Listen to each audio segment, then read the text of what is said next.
Well, hello. That's the best I've got today. Well, hello there, Rockies fan. Hopefully still, hopefully still at this point. Okay. You may have noticed from the lack of polish on that intro that this probably again. Now, last time I said this ended up being a total lie. Probably not going to save this for the podcast. We'll see. I just want to answer some questions, talk about uh, how people are feeling, Patrick. All right, that's an interesting place to start. 4 hits tonight, two more than expected. Um, that's almost the mentality I've come to adopt. It's funny because I've developed this reputation as somebody who defends the Colorado Rockies a lot or is particularly optimistic about the Colorado Rockies. And uh, it's because I fight incessantly against what I feel are unfair narratives against the team. And I do everything that I can to try to explain what it is I think they're trying to do. And I think sometimes what gets lost in that is, Patrick, this exact thought that I, just like anybody else, when the Colorado Rockies are in a slump and they roll into Los Angeles, uh, and Walker Buehler is on the hill, I don't care what his ERA is. I had some people saying to me, "Hey, man, he hadn't been that great this year." Like, look, I'll be straight with you. I didn't watch any of Walker Buehler's first couple of outings. It's been an intense season. It was a weird off season. I try to get as plugged in as I can, but this was the first time I've really watched Walker Buehler pitch this year, and there was nothing different about, like, he was Walker Buehler. Like, that's he is who I thought he was. That I don't care what his ERA was. When you throw 97, 98, you sit on the edges the way that guy does. You throw a mean hook, you're gonna win a lot of ball games. And the Rockies offense in a tough spot. Nobody really in a full rhythm again, except maybe ya boy Raimel Tapia. Had a solid night again, a deep drive in his first at bat of the game, base hit late that set up the Rockies for what should have been their big inning there in the sixth. But yeah, I see you, ACL. I see you, Will. Deflating. 2-10. Can't buy a hit. Embarrassing. Yeah, all of it. And yeah, the left on base, Charlie striking out in that at bat for how great he's been this year and how hot he was to start. That's a bad strikeout. Like, you got to bring in a run there and make that a 4-2 ball game when a ground ball to the right side or a fly ball to medium deep anywhere in the outfield would get it done. Bad game.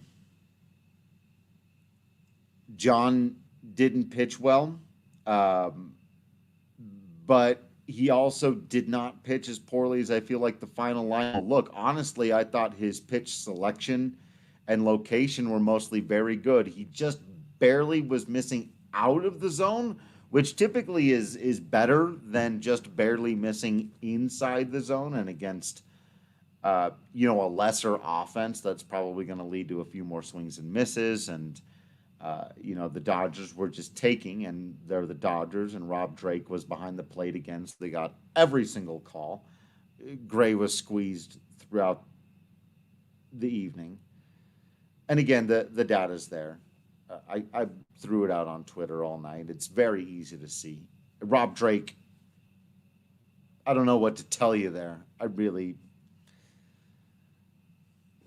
it's maddening enough, one, that the guy is still in Major League Baseball, two, that he had such an awful game in Houston and clearly made it personal, and three, that he so quickly gets to be behind the dish again for this first game here for the Rockies, where Jon Gray isn't going to get a single borderline call, and Walker Buehler is going to get every single borderline call. And one particular call on Raimel Tapia that might be the worst called strike I have ever seen in my life, not thrown by Greg Maddux.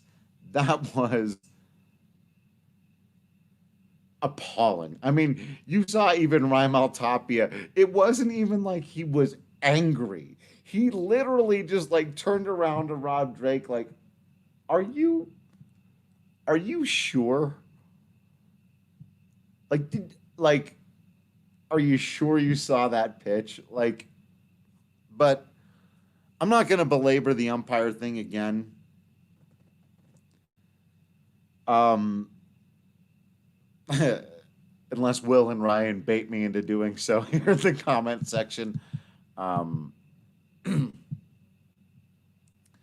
No, Ryan, they don't. And that's my biggest issue. If MLB did ever do anything, I'd stop. I wouldn't say anything on the podcast. I wouldn't tweet stuff out. No, they don't put out a public report card. Everything they do is private. Nothing they do is transparent. And so it is up to people outside of the apparatus to point out the facts and force them to get better, because they've shown absolutely no willingness to do so themselves. And Osceola, I agree with you. I wouldn't mind seeing Bud Black get ejected either. I'm not quite sure how you do that in this world of COVID, because you can't go out and scream in a guy's face. A few F-bombs ought to get it done. And not to speak outside of school, but I don't think it would be Bud's first time using such words. I can feel relatively confident in that. So yeah, they need fire. They need someone, and it's not all on the umpire. Like, Buehler was great tonight. Gray struggled just a little bit. The offense is in a rut. On paper, just from the beginning, the Dodgers should be favored to win that game. And it really sucks that it comes on the trail of everything that's been going on, right? But that's why, it's really important to separate those two issues. And that's why I hope I've done a decent job of that. Like, both things can be true. The Rockies got outplayed by the Dodgers tonight, and they need to make some fundamental changes if they're going to turn this season around.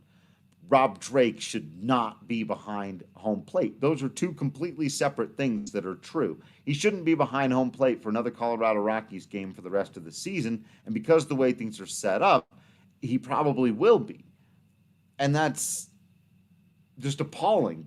And so when people push back on me for bringing up the umpires as though I'm making excuses for the Rockies or I'm pushing an agenda, it's like I go back to Ryan's question.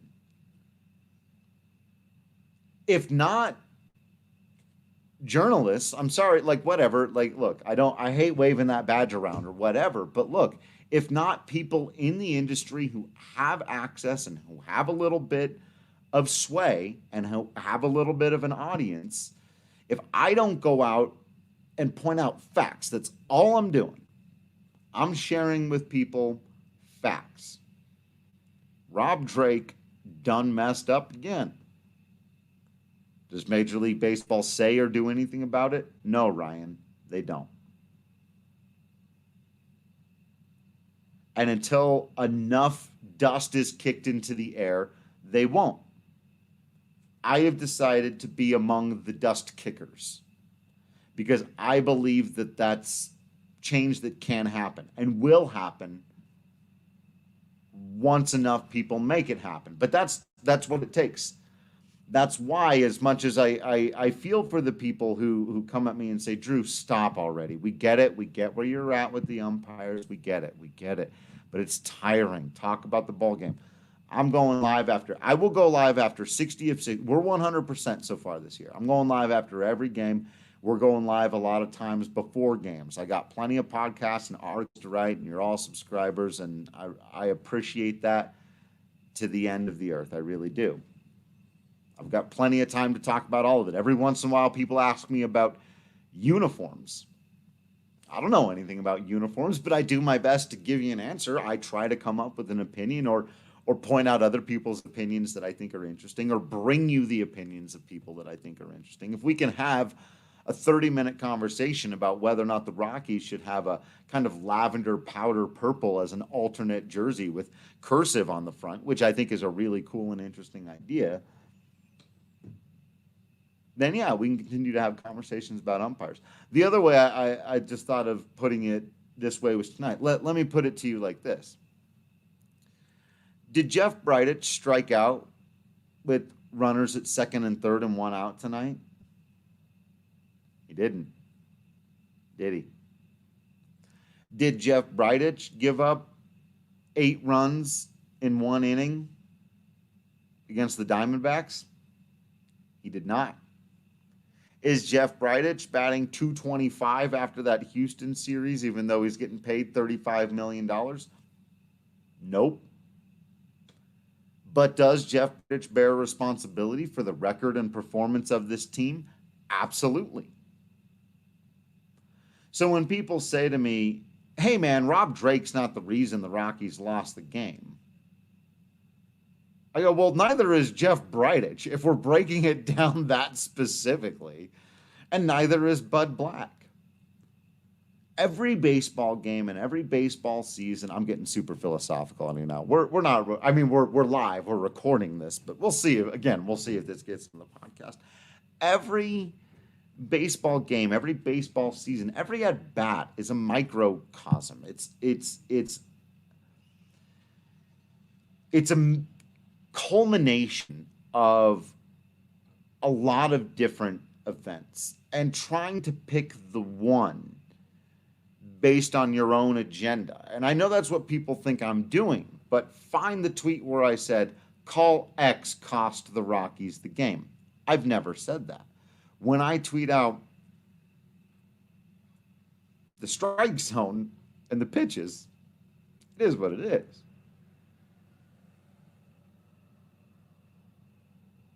Of course, Rockies didn't deserve to beat the Dodgers tonight.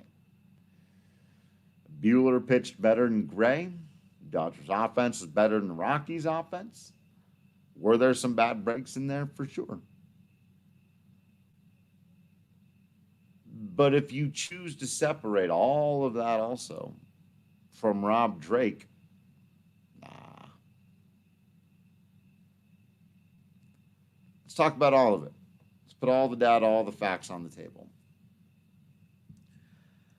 So I'm opening up now.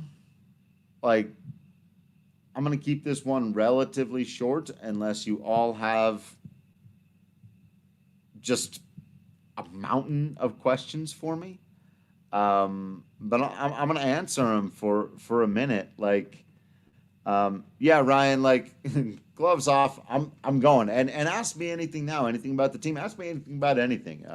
No politics, but other than that, hit me up with anything. Like, let's just chat for a minute, and then let's all go to bed and do it again tomorrow. Because, look, I love baseball, man, and I'm not going to stop. And I know you're not either. And that's, somebody asked me here, that was like the first question before we came on. I was like, why do I keep doing this to myself? Well, because we didn't have baseball for 10 months. You know? Like, I'd rather do this, and I know some people wouldn't. And that's just a matter of personality. There's nothing... no one's right, no one's wrong there, but I would rather watch the Rockies lose 5-1 to the Dodgers and go, hey, that double play they turned, that was pretty neat, and almost got it there for a minute. And Tapia getting hits off of Bueller, that's my boy. I saw him out there in 2013 doing stuff, and look at him. People give up on this guy every couple of weeks, and there he is putting up at-bats against Walker Buehler, and, I love baseball. And And I can appreciate a phenomenally pitched game by the kid in Bueller, who is really just a fantastic pitcher, and you tip your cap. And you know, and I think another thing is just, again, it's a personality thing. I had to teach myself how to not be a snowballer, and that's really helped in baseball. That's like when you're having a rough day at work, and then your car breaks down, and then you get into a small argument with your significant other that turns into a big argument with your significant other because your whole day has been snowballing into this. Like, I used to do that a lot, right? And that's almost like with this baseball thing, like a 5-1 loss for the Dodgers when they've got Bueller on the mound and Gray is still searching for it a little bit, and you've got more than half your season to go. In almost any other universe of baseball is not a thing to panic about or worry about or whatever. But we're just all in a weird spot. Everyone's in a weird spot. It's been so long since we've had it.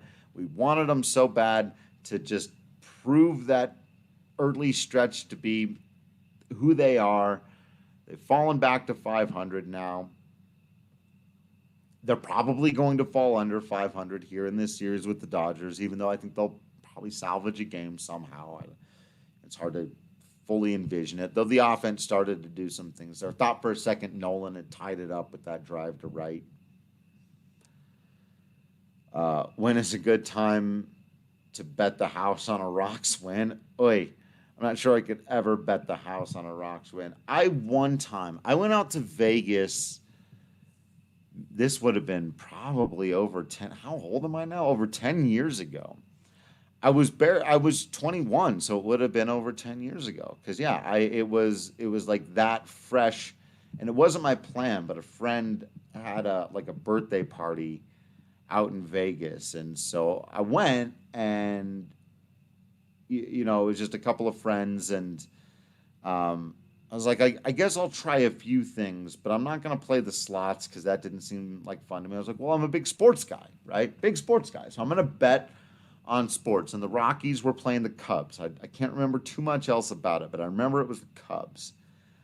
And the pitching matchup was just I think it was, if I'm putting my place in the right space and time, it was Ubaldo Jimenez, not during that stretch in 2010, but maybe before that in 2009, where he had been really, really good, but not quite great yet. Whoever was going for the Cubs had just had like a 6.8 ERA, and it was take the Rockies to win by more than a run at Coors Field. They'd been on a roll, and I bet the Rockies, 20 or $50 or whatever it was to win the game, and boy, they just got trounced. You knew the end of the story as soon as I started telling it. I mean, you're a Rockies fan. You knew what was going to happen, but that was a rough one. So I'm more into now on like the DraftKings app and stuff. Like take the over on like Armand Marquez strikeouts. Every once in a while, I'll feel hot for a guy to hit a home run. I like Trev to hit a home run tomorrow. He's due. He's real due. He's been eating it for a minute. Shane, you want Hampson to be given a longer leash? Yeah, that's a tough spot there with Hampson and Tapia being the only guys who are really giving them consistent at bats, but also they've got no pop. Neither one of those guys is going to hit you a home run. And so I'd like to see him work both of those guys in there a little bit more as well. I don't know. Like I'm with you. I don't know what the ideal overall lineup though is for the Rockies. I like getting Hilliard an opportunity out there against Bueller. Didn't pan out. Bueller's a tough matchup for Hampson. Every young right-handed batter without much of a resume in Major League Baseball is a tough matchup against Walker Buehler. So I get it. I would suspect Hampson will be right back out there here pretty soon. And I see Rockies fan 14. Is that Nick? Is that right? It's going to take to let Rogers try and grab a starting role. Starting is going to be tough uh, because you can't take Murphy's bat regularly out of the lineup or Blackman's bat regularly out of the lineup. So one of those two guys has to DH, which means one of them's got to be in the field. So that means that he would have to take over for McMahon at second. And McMahon, as bad as his early season slump was, he's shown you the pop, the ability to really turn a game around with a swing of a bat in an important moment. And Rogers hasn't shown that ability yet. I want to see him more too. Like, no one wants to see more Brendan Rodgers more than me, other than maybe Julie. Shout out if you're listening to Brendan's mom. Again, if I'm not putting this on the actual podcast, probably not. But well, yeah, I think Brendan Rodgers is going to be a player in this league. I've liked his approach to his at bats. But I don't know that there's any way to fully sell like he's got to start. I'm not benching Ryan McMahon for him. If you could find a really good trade partner for Daniel Murphy, that would be the path to do it. If you could get pitching in for Daniel Murphy, move McMahon to first base, let Rogers take over at second. That's quite a bit of a risk because Murphy has shown an ability to hit the big league level pretty consistently. And Rogers, while I think he will, I've thought a lot of things. What's the West Wing line? Donna Moss says, and somebody says to her, "Didn't you say you knew that for sure?" And she said, "I said I knew it in my heart. Do you know how many things I've been wrong about in my heart?" I believe in my heart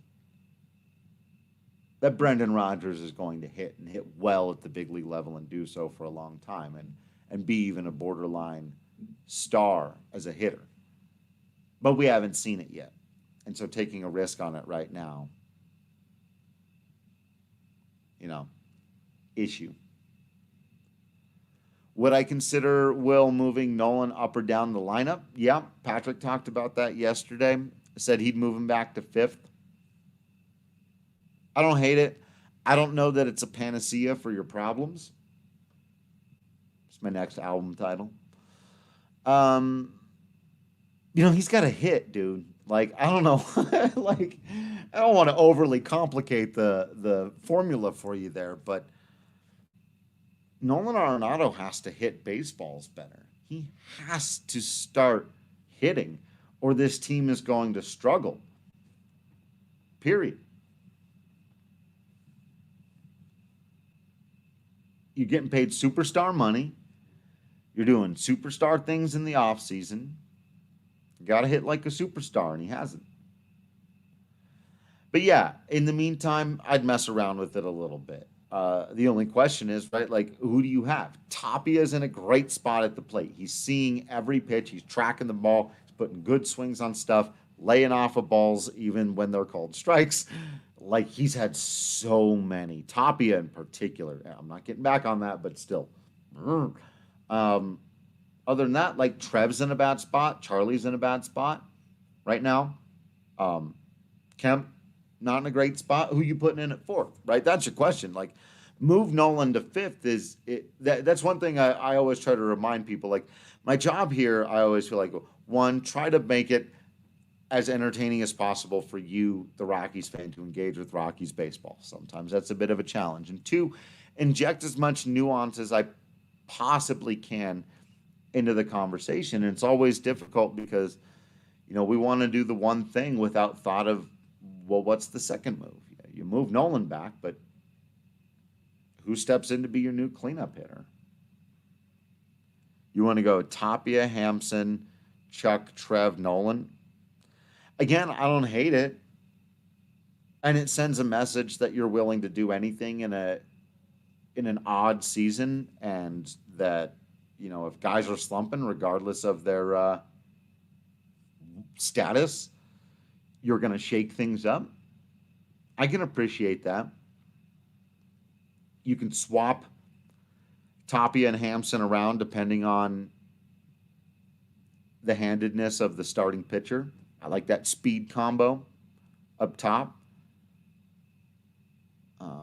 I, and you just got to be ready for the moment when Nolan does get going, because you can't have him back there permanently. Once he starts to hit, you need him to let Nolan lead off. Maybe.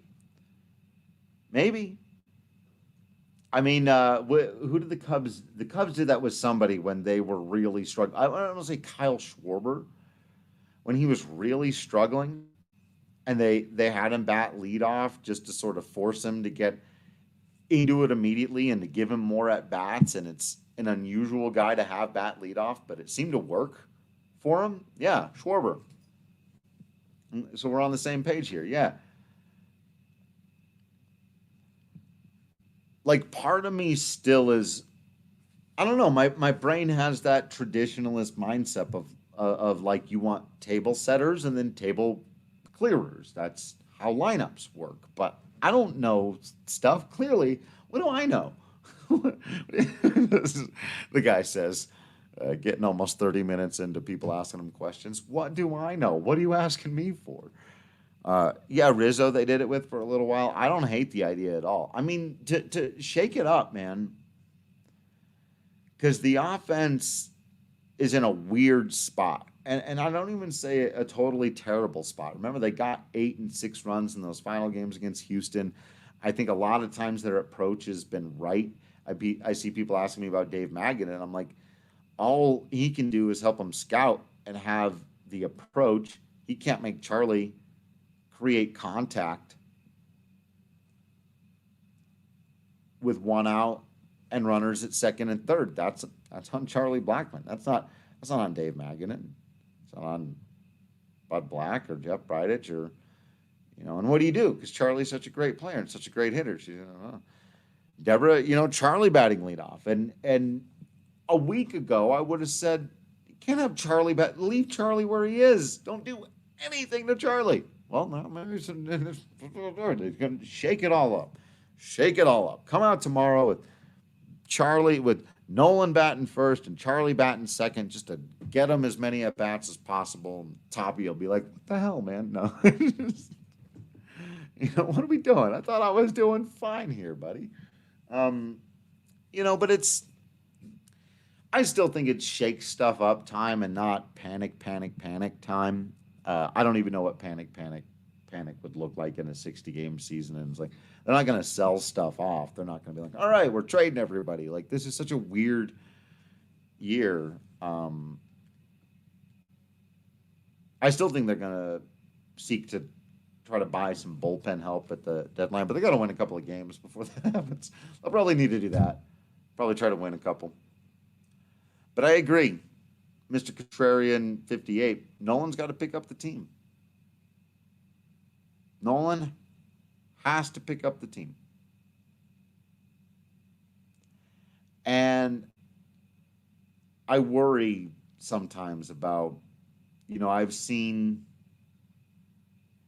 superstars in sports, in other sports, and in baseball go through this thing where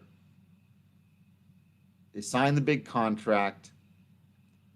A lot of people get in their ears. They start thinking about what that means and what they're owed and what they deserve and their legacy.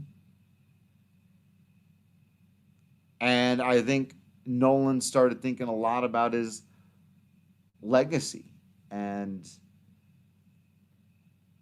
wanting to go to a team that wins World Series 2 years before he was even going to have the ability to opt out. And he's got to get this thing turned around, or he's not an asset to his ball club.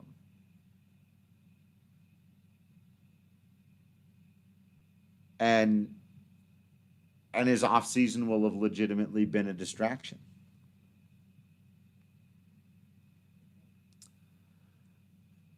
Don't force me to engage too much in that conversation there, Ryan. Nolan Arenado is an easy Hall of Famer, and he will be. In any ballpark. If Nolan Arenado left the Rockies, his numbers would immediately get better everywhere. This is something I've gone over with Manny Randawa at StatCast many, many times. And no.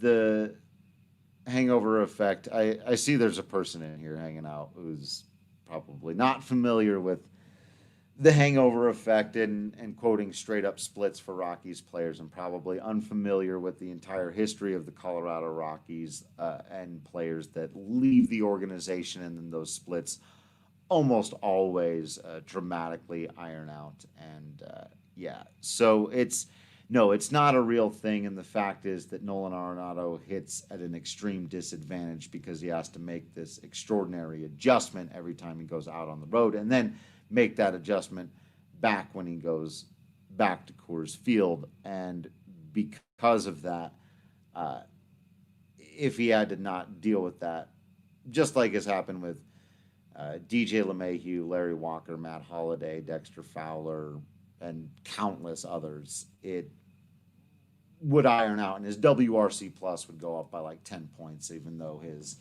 raw stats would look roughly the same. And in fact, his raw stats, like DJ LeMahieu's, would go up because of the consistency factor of just being able to hit on the road. But that's a whole other thing. We've been over that several times before. Longtime listeners to the podcast are very familiar with the road hitting woes that damage every single Colorado Rockies hitter for their entire history for 27 years.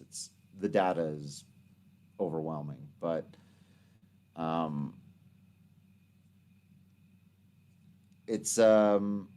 he is lost. Contrary, like that's all beside the point. Like that's right now, Nolan's just not hitting. Like he's not. His process is completely off in a way that it hasn't been throughout his career. So I don't know. You don't know what to do with that, right? You just wait and see if a superstar player can get it back. He has throughout other times in his career. There's really never a time he's slumped quite like this. They've always looked totally different, but he has found his way out of them. And typically, it's by being the best hitter in high leverage situations in baseball, and he hasn't done that either. But it's, a lot of stuff is just weird this year. And so we'll see, but you've never once heard me tell you that, the Rockies are a better team than the Dodgers, and they're clearly not. But I do think that the Rockies are a middle-of-the-pack playoff National League team, and I think that's where they're going to end up. But in order to get there, they've got to pull their heads firmly out of their asses because they're planted right on up in there. And no one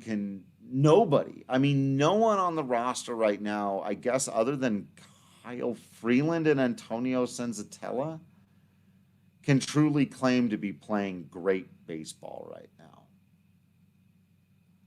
That seems unsustainable to me for players who have the resumes that they do. Like, baseball players tend to play to their resumes. And the Rockies have a bunch of guys right now.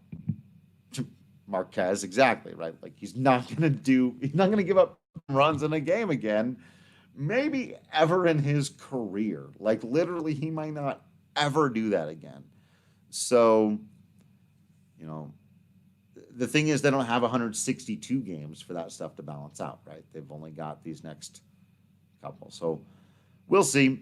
They'll hang in there. But in order to contend, they were always going to need one thing. That was for their pitching to get hot at the right time at the end of the season, and for the hitting to more or less do the same.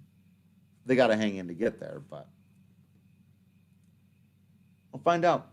It's baseball. See you again tomorrow, right? See you again tomorrow. They got Freeland on the hill. This is their shot to steal one out there in LA. Freeland, Freeland comes to compete. He always brings it. I suspect he'll keep them in the game. Obviously, the Rockies are just due. They're just, everyone on the team is due. They need one, and the Dodgers don't. But yeah, we'll be here every day. One day off this whole month of August. But remember, live shows, even if they're as disjointed as this one, usually I'm a bit more organized and running through all the stats and data and how many hard hit balls and all the StatCast bullshit that I usually run through. But you all know that sometimes we just got to chat. So I appreciate it. Yeah. And after every single game, we're doing 60 out of 60. I thought about just giving you all the night off. Nope. We're doing it every time. You can hit me up with questions about anything. Ryan, anyone on the farm I'm looking forward to at this point? Anyone on the farm I was really excited about who was going to make an impact this year is there. Rogers, Godot, maybe, Castellani. Those were the guys. I mean, these were the names. That's who they've got. Ryan Rollison. That'd be the one guy. And I think they'll be reluctant to call him up because it would be quite a jump. He hasn't pitched above high A ball, but lefty Ryan Rollison, I think he's got the stuff. I think he's a thing next year. And he looked great in spring training. And if Rockies pitching really goes south, then you'll see Ryan Rollison as a Hail Mary or whatever. But I hope they don't do that. I hope they do it because they believe in him, because I believe in him. And he believes in him. Ryan Rollison believes in himself. I'll tell you that much. That kid has got confidence. So that'd be the guy. All right, cool. I'm going to sign off. Thanks, everyone, for hanging out. He's a starter, but they'd probably have to use him in the bullpen for now. Thanks for hanging out, everyone. It's been fun. I will catch up with you again tomorrow after the game. Bye. Oh, I gotta press the thing. If I don't do the thing, they'll get mad at me. Here we go. Here's you need your special sign off. All right, see ya.